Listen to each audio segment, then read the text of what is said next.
So the title of this evening's talk is Dharmata is deep. Dharmata is a Sanskrit word. It means the fundamental nature of the truth, Dharma, Dharmata. So it is deep. Simple statement. It's ultimate truth. And I have a short quote here from the Uttaratantra Shastra attributed to Arya Maitreya. I think it's the 2nd, 3rd century, but I don't know if there's a agreement on that by scholars and so on, historians. It's a powerful text. It's a third turning teaching. There's a first turning, second turning, third turning teaching, and it's basically a Tathagata text. And there's several of them, including the Tathagata Sutra, which perhaps we'll talk about at some point. And so I'll read this, and then I'll talk a little bit about it. Being, and this is from the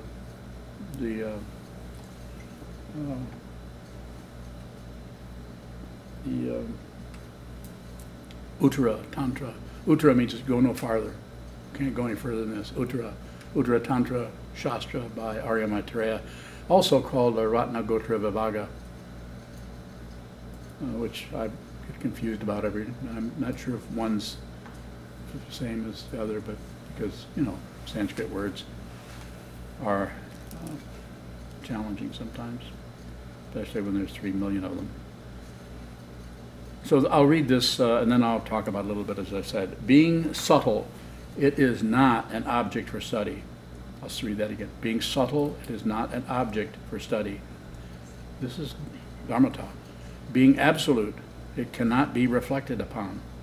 Dharmata is deep, hence it is not an object for any worldly meditation, and so on. So it's a very short reading of that, and I can return to it if we need to. It's fairly direct. It's basically saying that absolute, the fundamental nature of whatever this is, not just the relative nature, coming and going, up and down, back and forth, the obvious relativities of good and bad, success and failure, life and death for that matter. We can look at those, we can contemplate those, we can meditate on those, we can reflect, we can consider, and a lot of the provisional teachings are very much about those parts of relative truth. Dharmata is pointing at something that actually can't be pointed at. So, and there are others, the Heart or Diamond Sutra also talks about that in a little bit different kind of way.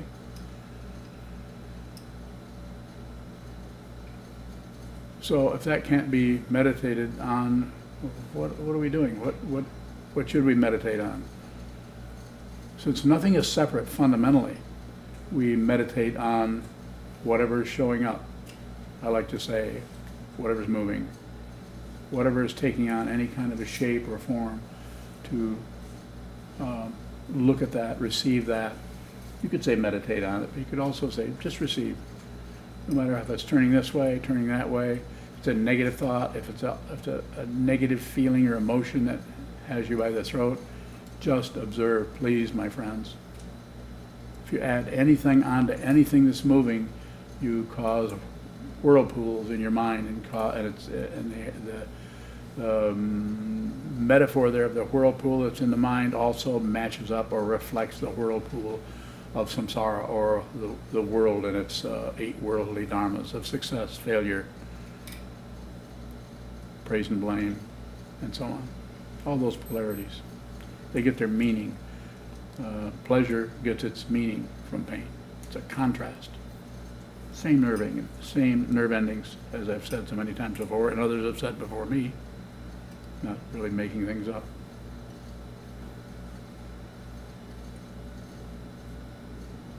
So this can be seen. You can actually see this. You can see it. It's not like I see it over there. It's not that kind of a seeing. It may take on a different form for each person. And I could even say, I'm fairly sure, having been around for a few centuries, that it will take a different form for each person. So comparing notes doesn't work so well. Comparing notes actually will slow you down because you'll end up on the side of the mountain trying to decide whether it's a mountain or not. Is this the mountain, or is that, are we in the right mountain, or no? You need to do it. You need to do it. We have sangha for support. We don't have sangha to reinforce each other. This doesn't mean that the Dharmata or ultimate truth is going to be different for everyone. It won't be. But that path going up that so-called metaphorical mountain may not have any tie downs on it. You may be caught in the wind, or your particular karma, your style, your manifestation may be totally on the opposite side where there's no wind. You could be experiencing the winds of karma that are extremely powerful and strong and are just, you could say, are custom made for your particular form of confusion. This is why the sitting practice of meditation, sit down, hold still, and watch the movement.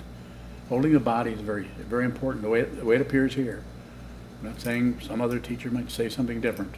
And so they're not wrong, I'm not wrong, they're not right, I'm not right. We're not looking at that. We're saying, if you're listening to me, then you probably need to hear this from this old man. You have it all. You're not separate from what we're talking, what is being pointed out here, that the Buddha pointed out, and that is being pointed out by Arya Maitreya. This is a text that Sokuzan has been working on and has given, I think, a couple of student Dharma talks on this text. Not an easy text.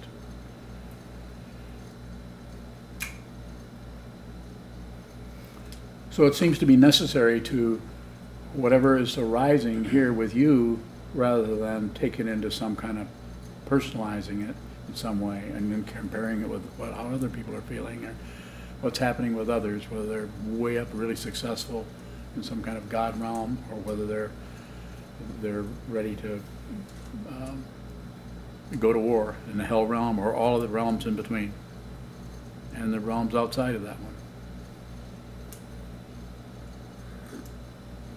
It seems to be necessary to just observe, just watch it, just observe it, just receive. Whatever's happening, just receive. If it comes through smell, taste, touch, seeing, hearing, thinking. What one did I leave out? I left one out. Yeah.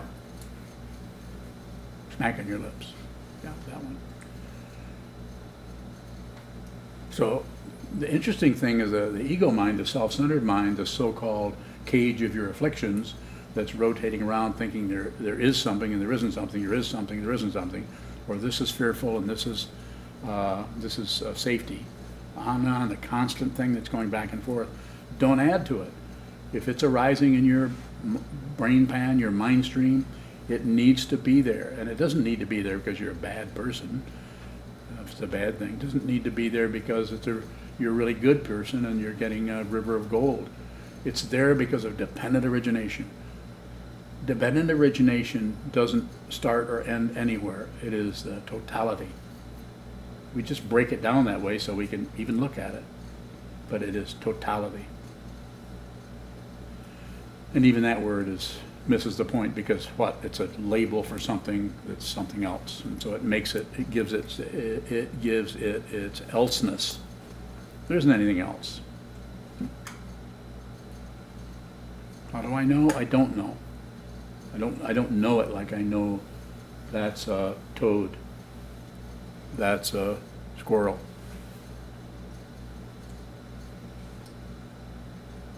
Just check it if I have your attention. I don't know it in the way I know this or that or the other thing, like some kind of relative knowledge. When I say I don't know, it's because you can't help but know it. You can't help it.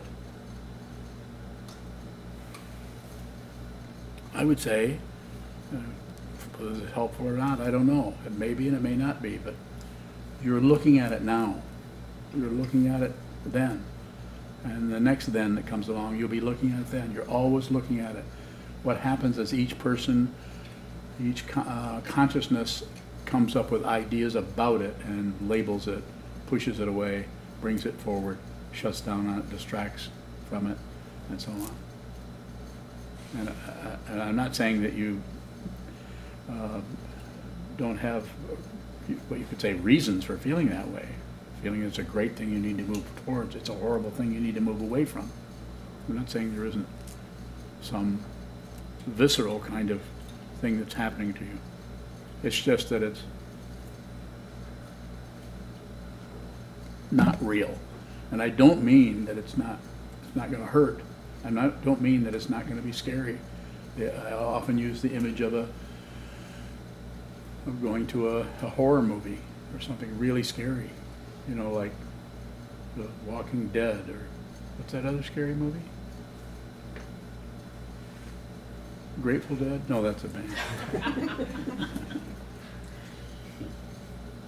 So it's like that. It's like, if you can use that as a kind of a test metaphor, because it gives you a little bit of a feeling what I am endeavoring to talk about. It's like sitting and watching a movie where zombies or some terrible thing's about to happen. It gets more and more tense and more tense, and you watch it, and even though you know, at the same time you know this is not real, it's a movie, I'm watching a movie, you got a bowl of popcorn, you know, I have guards standing on each side of me so I can watch this movie, lock and load. It's still scary. It's still scary. How do I know? I have trouble watching those movies. Unya won't watch them. Leaves the room. Turn that off. Go away. Right? Yeah. Ignoring.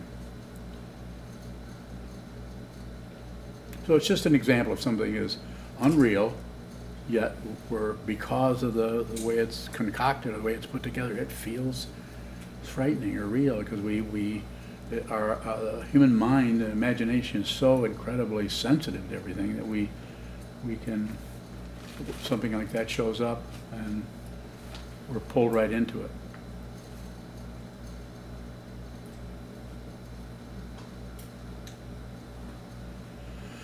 So it seems that the way to work with that is in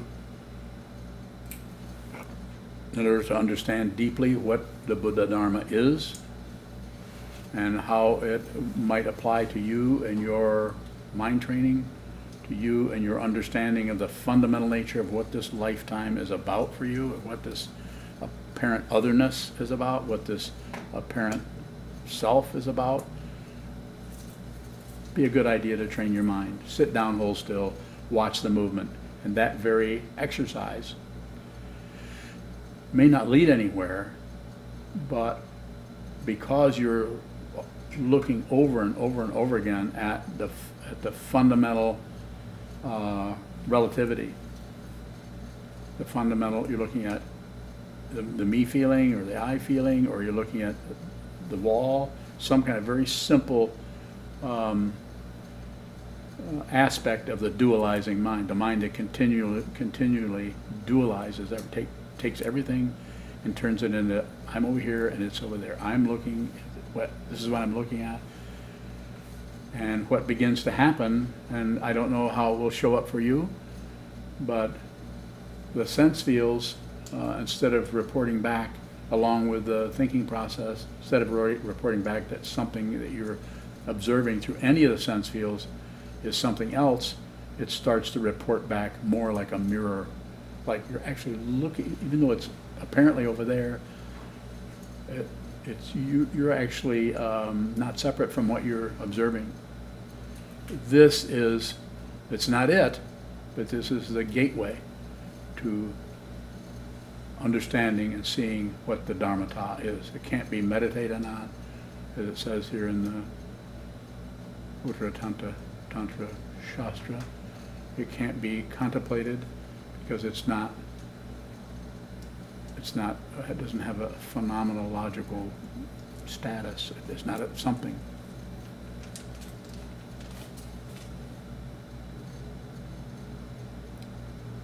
This is why, this way of teaching is why this is called a spiritual path, is because working with the relative world that seems so damn solid, concrete, and plus and minus, and existence, non-existence, it seems so incredible. And we tend to identify with the body-mind complexes, not that we don't need to do that somewhat, but we get fixated and attached to it. And if that begins to be threatened, then we think that our identity is somehow in danger or is threatened. But who you actually are is never threatened. So that's why it seems to be important, at least it is from this direction, and you're here listening to me, so to find out fundamentally who you are. Find out what, we know what the primary mistaken identity is me. And then the secondary one is those guys. Both of those are untrue. They feed off from each other, back and forth, back and forth, back and forth. Me and them, me and them. I and that.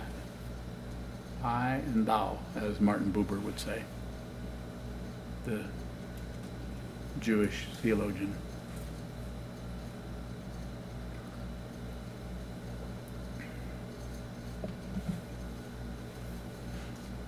You have questions? Question from Chiazan in the other room. If the third turning teachings are beyond worldly meditation, how do we aspire to see them? So, good question. And so third turning teachings are about Buddha nature, which some lineages disagree and think it's even that's going too far, that's more going back into some kind of theism. And so this is the whole Shentong Rangtong debate, which I don't want to get into that, mainly because I don't have the scholarly understanding to be able to flesh it out for you. I'm not a scholar. I see what this is. I don't think much.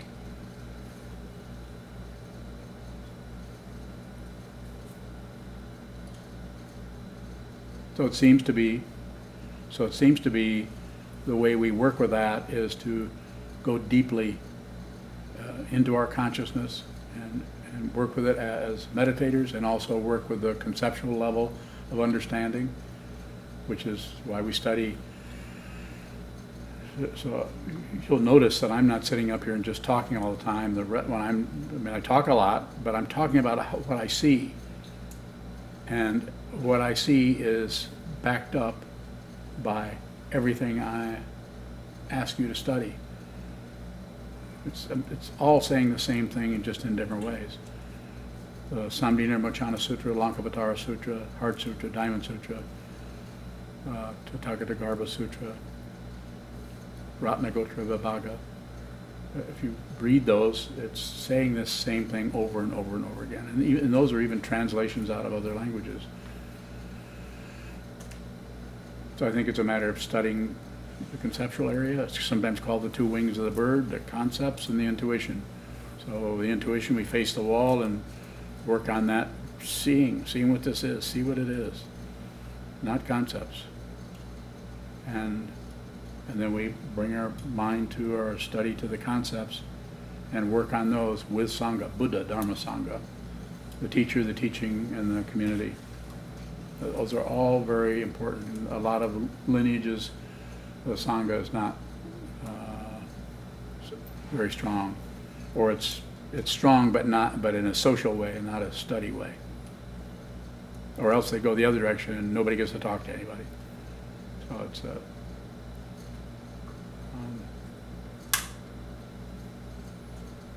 so it's bad.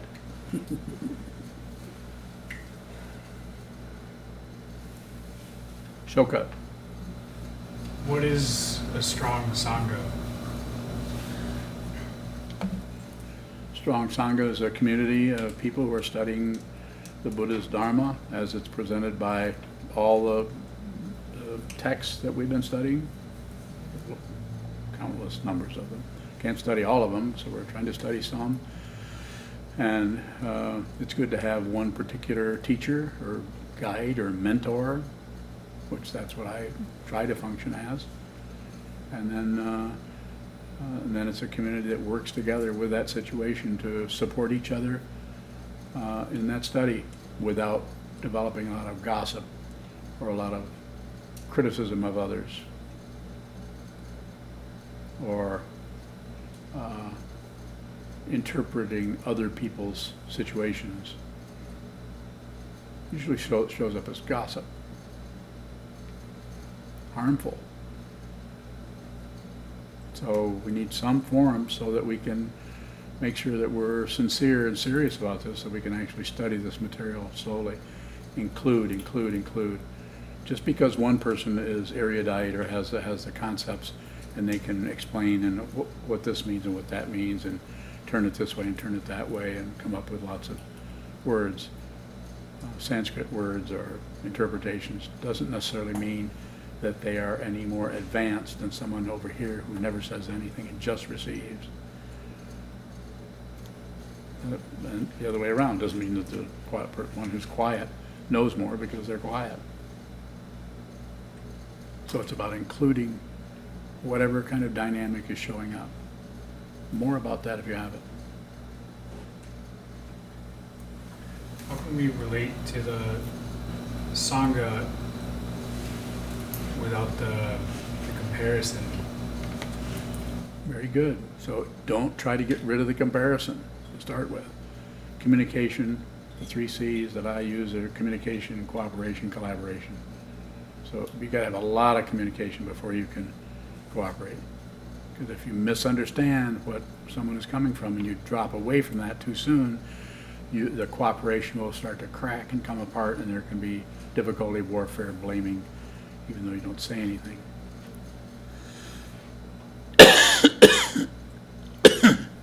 More. Ask me that question again. Can you remember it? It is contagious. Bad memory. Anybody remember his question? Joy? I'm not gonna pull it out. You remember? How can you do that without comparing? Yeah, that was what it was. How can you Ye- relate? Huh? How can you relate to Sangha without comparing? You can't. You have to do it with comparing. You include the comparing. If I were to say, don't compare, or don't judge, or anything like that, I would just be doing it to help you look at that, not to get you to stop doing it. Because I know you can't stop doing that. I've never stopped judging. I'm judging you right now.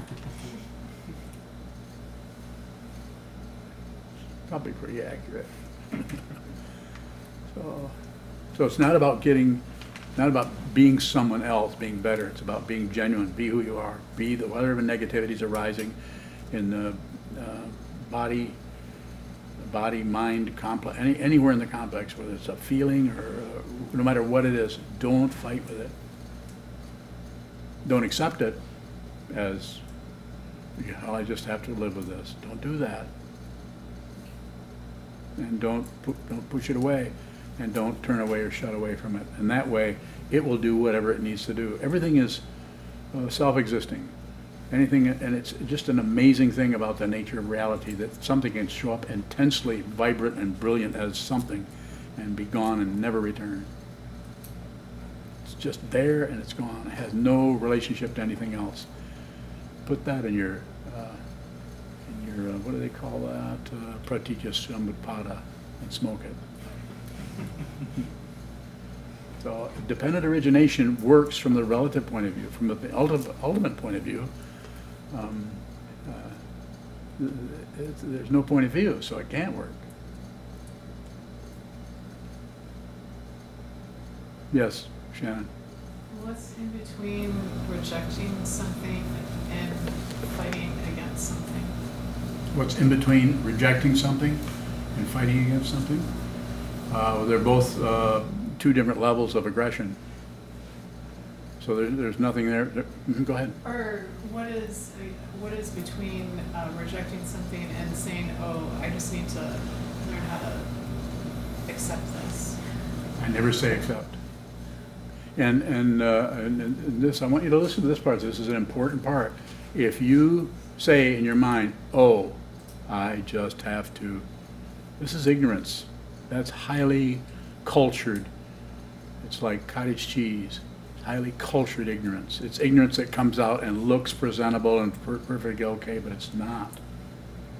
No comment. Make no comment. Whatever you're feeling, experiencing, don't add any comment to it. Don't add, don't subtract, don't divide. Those are the three poisons.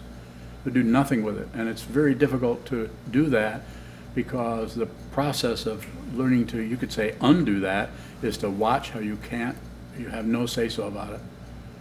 Actually seeing that there's no say-so causes, and I'm putting this tentatively, causes the consciousness to stop grasping at a self.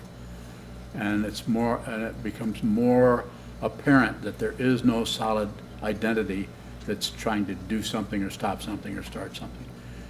Because we get tied up with how I feel, how I shouldn't feel, how I could feel, or it's because of this, because of that, because of this.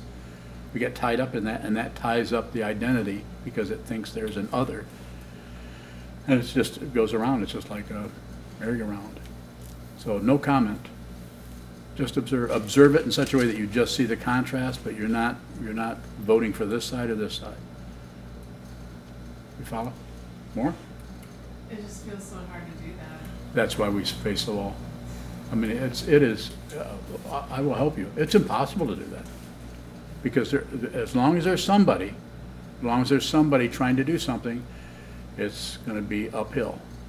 So that's why. But we need to do that so I never tell anybody to just surrender, just give up.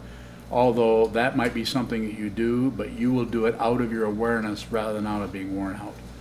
You'll do it out of your awareness. You will see there will come a time, a place when, because of your endeavor of wanting to see what is true yourself, that eventually that will be an area, a space, an interval where you just drop everything. It's called the final disappointment. And there isn't anyone here that cannot do that. It's actually a non-doing to get way out there into Taoism. It isn't actually something you do. It's something that you see and see and see and see. And it just, if you see it, the awareness itself just causes the whole structure of me, and my stuff, my ideas, my problems. It just starts to collapse because the welds that hold all those things together, to use a metaphor, the welding there has to do with passion, aggression, and ignorance. Those are the things that are holding that in a bundle that make it look real.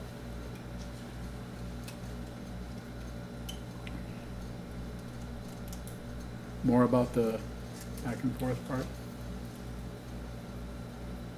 It seems to be necessary to sit down and watch the way the mind keeps saying, but anytime you say, oh, I just should, or maybe I, don't comment. There again, you might have to watch yourself continue to comment on things before that starts to slow down. Because if you comment on things and you try to stop that, then it's a double negativity. Then you've got the negativity of the comment, and then you've got the other negativity of trying not to do that. So it has to be done through the awareness rather than some kind of activity of some kind of mentation or some kind of mental intention to stop doing something. The Theravadins wrestled with that for quite a number of centuries. I think they're still wrestling with it. Anything that starts with a T is difficult. Turtles. I mean, that's what holds up the world. There's turtles all the way down. You have another question?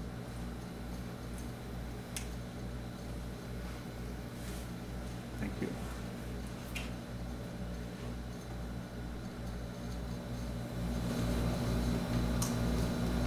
I'm listening. I thought you were looking at Shannon. No, I was looking between the tripod. That's probably why, the triangle.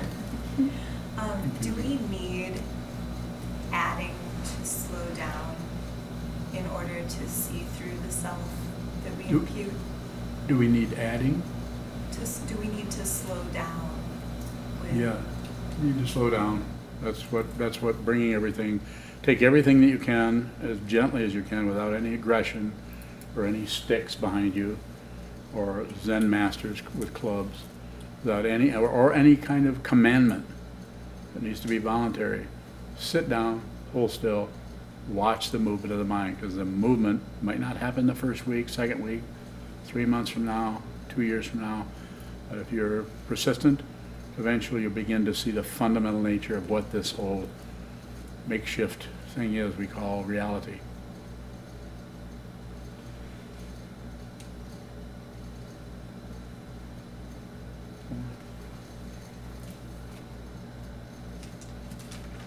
Does it matter how much we crank up or how much we continue to add? No. It's only about the awareness. And everyone will do that different. Some people are great at addition. And they're not even mathematicians.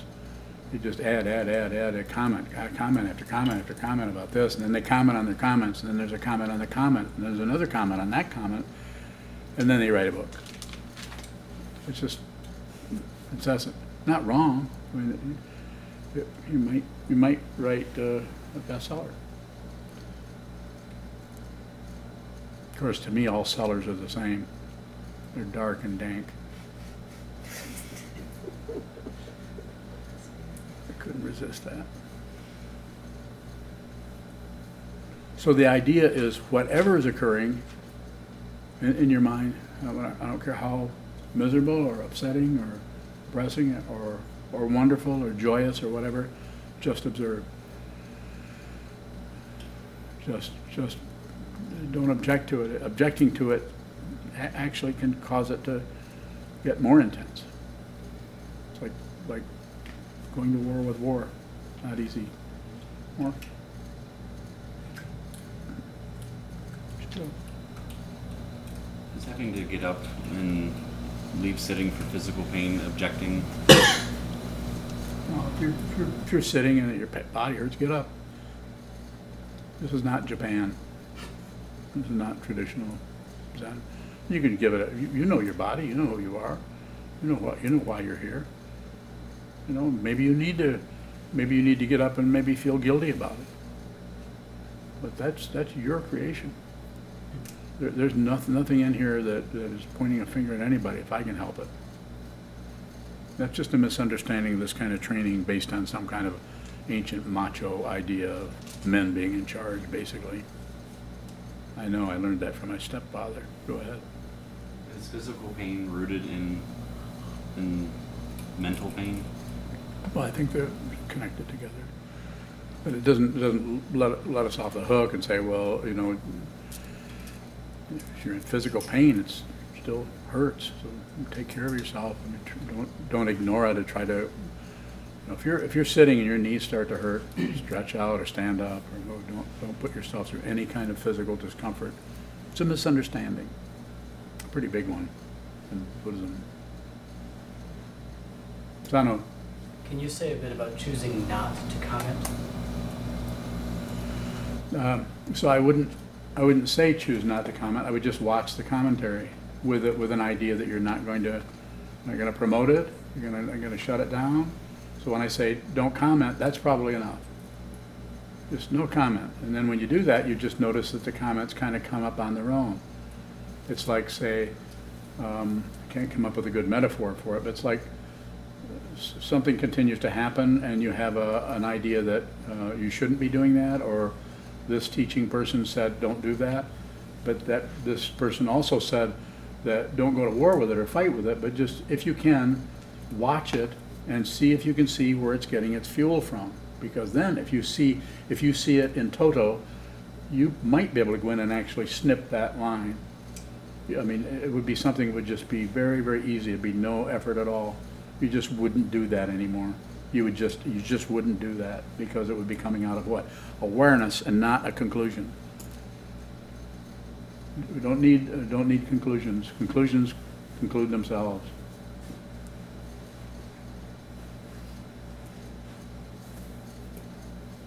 What's the difference between supporting each other and reinforcing each other as Sangha? Be more specific. I hear you, but be more specific. You used those words earlier, I think, and I wasn't sure what the distinction was. What did I say?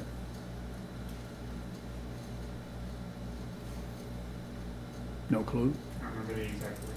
So supporting and, Maybe it wasn't in terms about reinforcement was around the context of gossiping or reinforcing yeah. confusion. Well, you see something that's, you have all the forms that we have here, and we have a lot of them. And you see someone that is outside of the form somehow, somewhere in some way, give it the benefit of the doubt. You know, it's not a matter of, give it some space to see what it actually is rather than immediately think someone's not doing what they should, or, you know, because we don't know the, what do you call it, the backstory. We don't know what somebody's going through, what's happening to them. So, might want to give it some room. You have to, I think it's so important, something I say all the time, but try to meet people where they're at, rather than laminate some kind of judgment on them and meet the judgment, meet what you think they are. But how do you know where people are? You don't. You don't. There's no way you can know what's happening with anyone.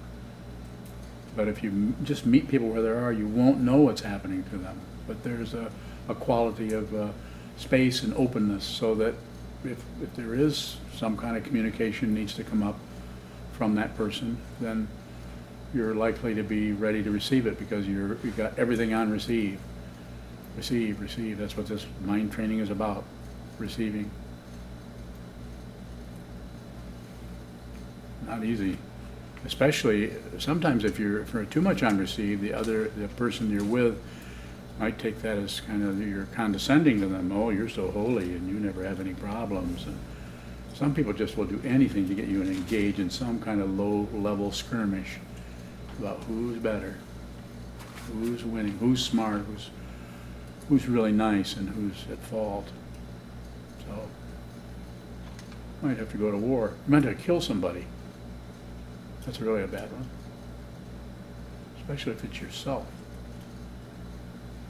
Don't do it. There's no way you can kill yourself. There's no way you can kill anybody else. But that's a story for another day. Choo-choo. Greg from the UK has a question. Hey, Greg. Is it okay to include the passion to receive teachings and understand concepts under the impression of communicating, cooperating, and collaborating with other body minds in the future? Yep. Right on, bro.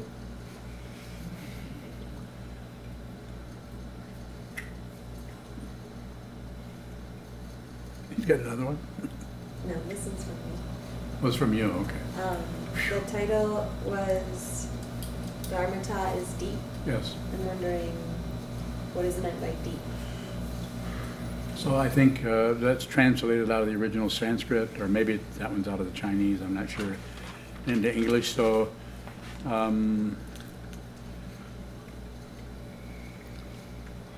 think that it's just a way of describing that it's to see what it is might take some time, going deeper and deeper into your consciousness to see how the consciousness is working. And it eventually opens up, like I've talked sometime about the me feeling that's in here somewhere. You look at this long enough, it starts to break apart. And what's behind it is Dharmata. And it's not a thing. And metaphorically, I'm just saying it's behind it. Fundamentally, it isn't even behind it. You can't find it. That's why it's called deep. But the awakening to that is that nothing is separate from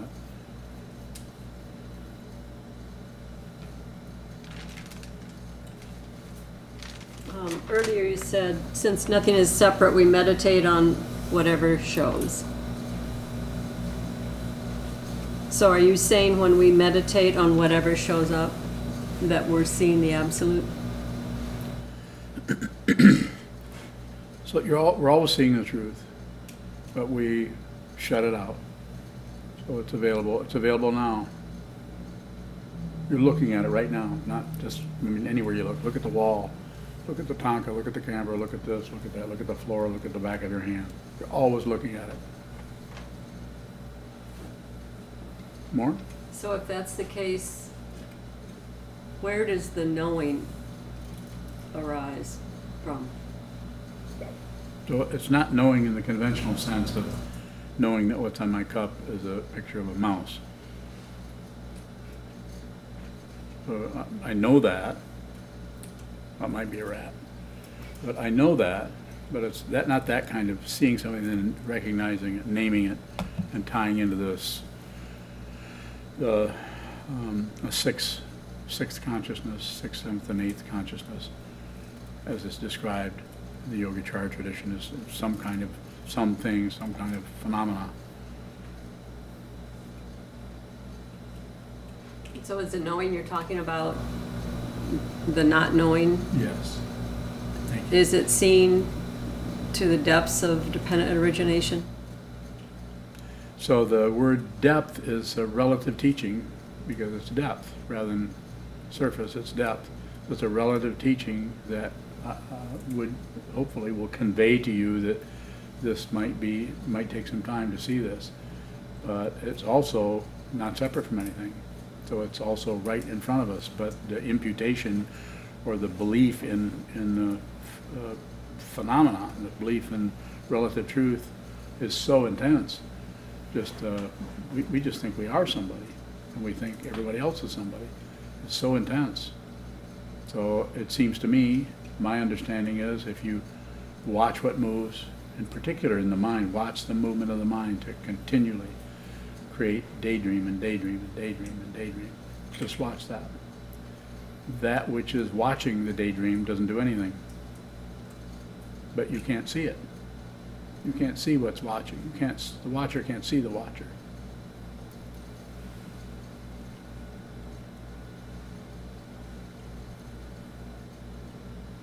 Is it reflected? Sometimes the idea of a mirror is used. But the way it shows up for me in that area is that the phenomenal world is like a mirror. So it's always looking. We're always looking at ourselves. There really isn't a self, but the feeling of being separate and then looking at the world, other people, we're seeing ourselves. This is the wisdom mind.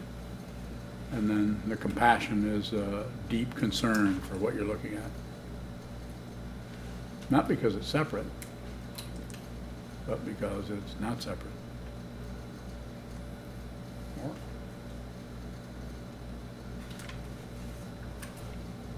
Could you read the verse again, please? Yes. So it says, being subtle, it is not an object for study. Being absolute, it cannot be reflected upon. Dharmata is deep, hence it is not an object for any worldly meditation, and so on.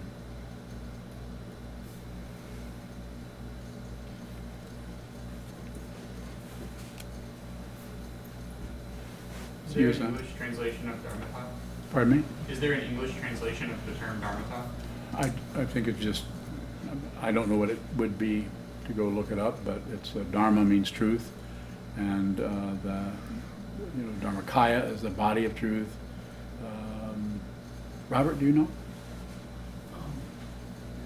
Dharma also means thing, so it could be like thingness or things as they are, the nature of anything that arises. It's possible. Everywhere you look, you see it. So you could say anything as it rises is deep. Now that doesn't work.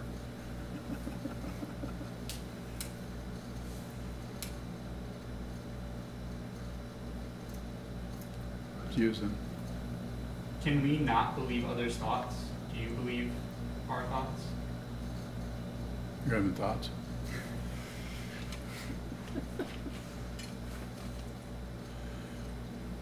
So when I say don't believe your thoughts, don't believe it, I'm also saying don't disbelieve it.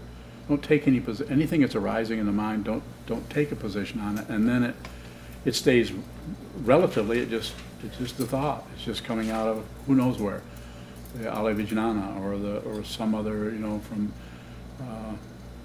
the planet Voltron or someplace. It's just showing up.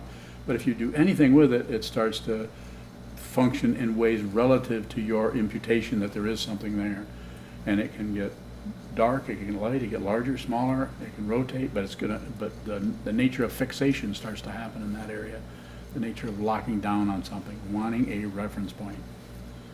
So when thoughts arise, don't accept them, don't reject them, don't look away, and that's a lifelong practice. Because most of that practice is seeing how you can't quite do that.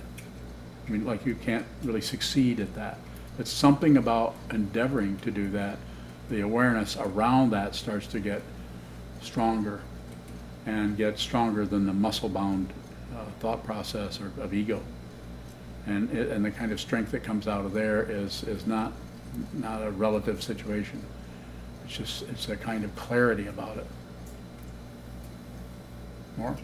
Can questions be a reference point? Sure, but it's not about getting rid of the reference point. It's about being aware of the reference points. Can we fixate on questions? Yes.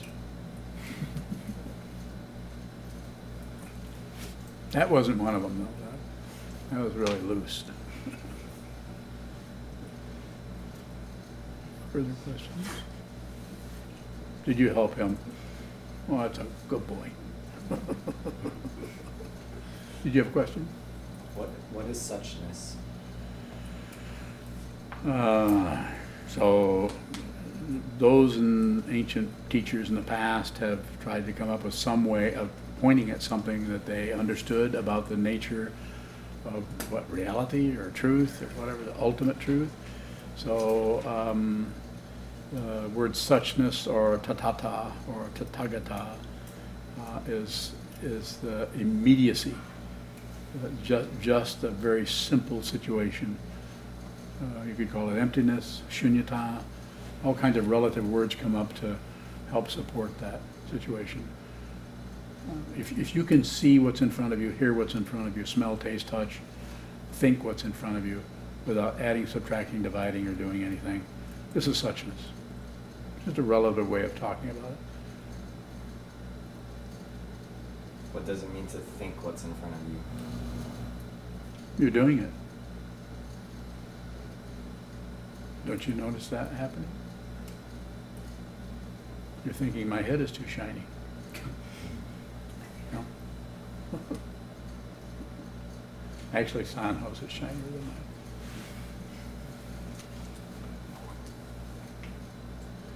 So, sure, I'm being silly, but I'm saying we're always kind of adding or taking away. We're judging something, take away. We're adding something, modifying something, how something is or looks, or some kind of thought process is happening most of the time. And it's happening here too. That's how I know about it, because I do it myself. Don't believe it. Don't accept, reject, or look away. Those are the three poisons. It's a very simple formula, and it can take a lifetime to practice that. Don't add, subtract, or divide. Yes. Earlier you talked about the winds of karma and how we might be focused on something, and you use the hand. You're looking at what you think you're looking at instead of what you're looking at. So if that fixation is also dependently arisen or choiceless, how can we see, like the thinking, how can we see it directly then, rather than what we think we're looking at? By looking at it. Just persistence. And less is better. So you might take a while to see that that situation is a projection, or is an imputation, or is a projection about something else. very difficult to see what's directly in front of us. We're always projecting onto something. Having thoughts, and we see somebody and we have thoughts about it. And one of the primary thoughts that is not unthought, not actually thought about, it's just believed in, that I'm here, everything else is over there. The over there-ness is a very simple form of projection. There is no over there. I'm not saying that this form and that form aren't separated, but what we do is we add on some kind of identity to the whole thing, and some kind of separation that is fluffed up as me and my world, and it's called territoriality.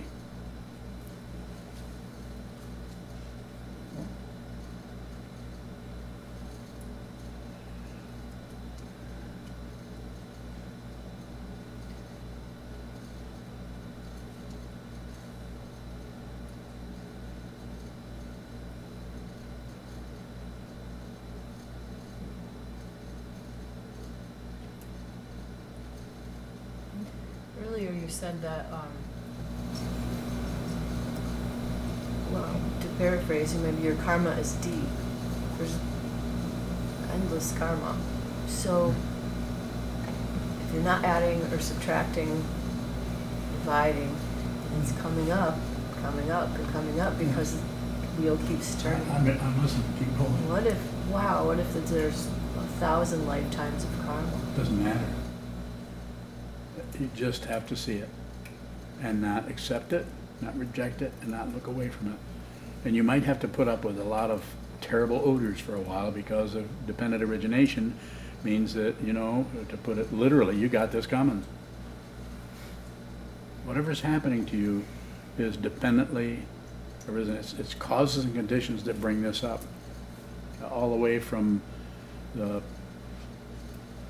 plaque in your arteries to the glomeruli getting mixed up with marbles in your kidneys. You know the marbles in your kidneys? They don't work, they don't function. Or do they? I'm just being silly, but I'm just saying everything is dependently arisen. There isn't anything. Your saliva is dependent on all kinds of things to be saliva. Your fingernails, you didn't grow these fingernails. There isn't anybody behind any of this. It's just an astonishing discovery that is available to anyone.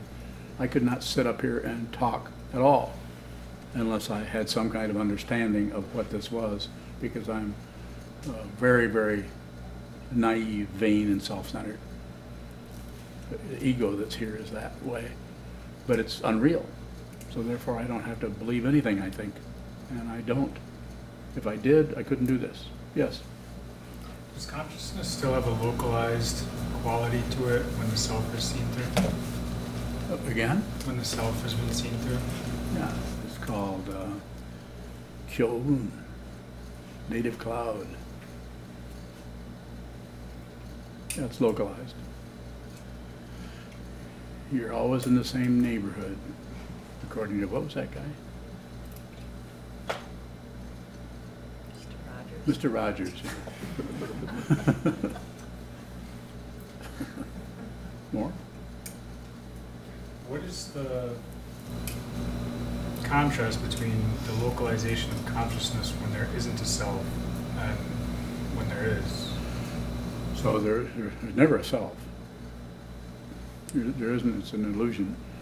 So your question about localization, that's a relative, local and foreign. It's not, they're not separate. They just look that way. And they look that way because of the nature of relative truth. Fire is hot, water's wet, earth is hard, wind moves. You know, all the various things that obviously are not opinions. That's why it's so difficult to look at this and see that it's unreal, because fire's hot, not an illusion. But it's dependently arisen, so interdependency gives it an intense relative reality. But who you are deeply is not only not separate from that, but at the same time it's completely beyond that. Just a relative way of continuing to use relative metaphors.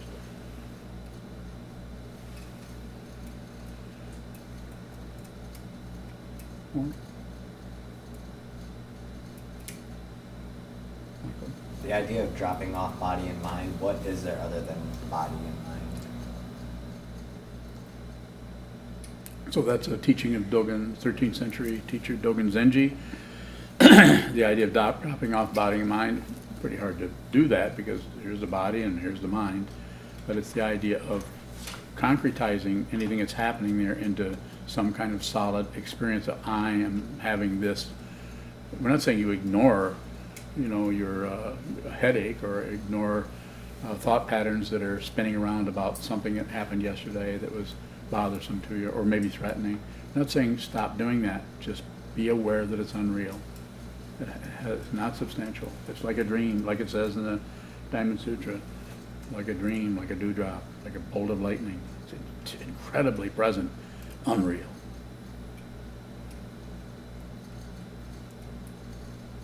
So if you sit down, hold still, watch the body and watch the mind, if you do that, there's no guarantee, of course, but there's very good likelihood that your body and mind will drop away and you don't get to take any credit for it because there isn't anyone. We're separated beings, but we're not separate. Consciousness doesn't belong to anyone. It just feels like it does. Feels like I have my consciousness, you have your consciousness. This is why there's wars. People believe their thoughts and their ideas and their territoriality.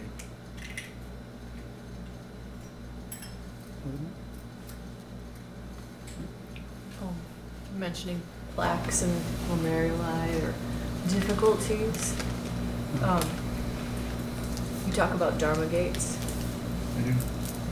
So if there's a difficulty situationally or health or any scenario, talking about it now is one thing, but when the heat is on, it's really hard to not get sucked into that. How can you, on the fly, You're always on or the in the fly. light, okay, so how can you be like a cheerleader to that Dharma gate that's difficult? How Yeah. can you like say, yay, this is my Dharma gate, when it feels like shit? If you know what the Dharma gate is, to be very literal and pragmatic, you could actually write it down on an index card. Set it down in front of you. Meditate for 3 hours. Look at the wall. Sit there. 2 hours, whatever you can do. And then the last 20 minutes, look down at the card and look at the concept that is pointing to the Dharma gate. And whatever it is, jealousy, anger, whatever it may be, so that you can use that concept to come back into your mind with that direction and do nothing with it other than be aware of it. See if you can see the front door and the back door to that situation. That's a way.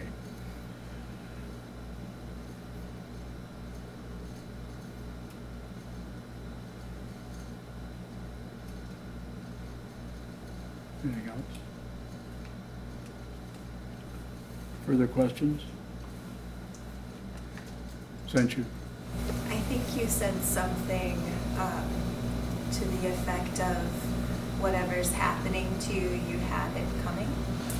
Just a way of saying it, yeah. That thought feels comforting to me when I'm having a difficult time.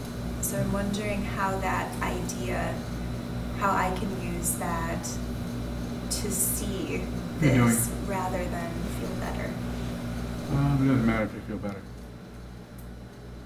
Emotions are, sure, it's nice to feel better, and it sucks to feel terrible. But if you just constantly are trying to push or do away or shut down the emotions, it just creates more disturbance. So if you feel good, enjoy it. If you feel bad, enjoy it. I mean, that's what I do. A lot of times things suck. A lot of times it's difficult. It's all kinds of difficulty comes and goes and comes and goes. But it's fine what you're saying. If you look at that and think, feel a little bit better, I don't see any problem with that. It's like But I'm not actually going so far as to say, well, this is just fated, so don't lecture yourself about it. The idea is just touching, just flash on that. Say, whatever's happening is, it's just no comment. No comment. And the no comment can go to such an extent that you don't know whether you're happy or sad. That's possible. Happy and sad, like it says in the Sadhana Mahamudra. Could you remember that? Sadhana Mahamudra, happy and sad? Huh? I've heard of that. Have you? Can you recite it? Good, bad, happy, and sad, all thoughts vanish, like Into emptiness. emptiness? Into emptiness, like the imprint of a bird in the sky. That's pretty close. I think that's it. Isn't it? Old timers are talking. So, but if you don't differentiate, if you differentiate, then one wants to hang around and be the one that's really what's happening, really the truth. You know, wants to leave its calling card, but you don't have to do that. Difficult.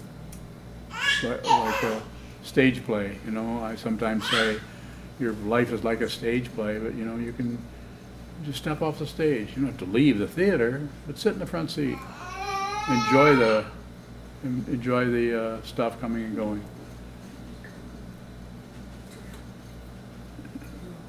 Right now, the baby's leaving. So.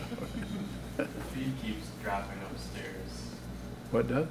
Your live feed. Oh, Yes. not surprised. Just. Any further questions? Okay, thank you. Thank you.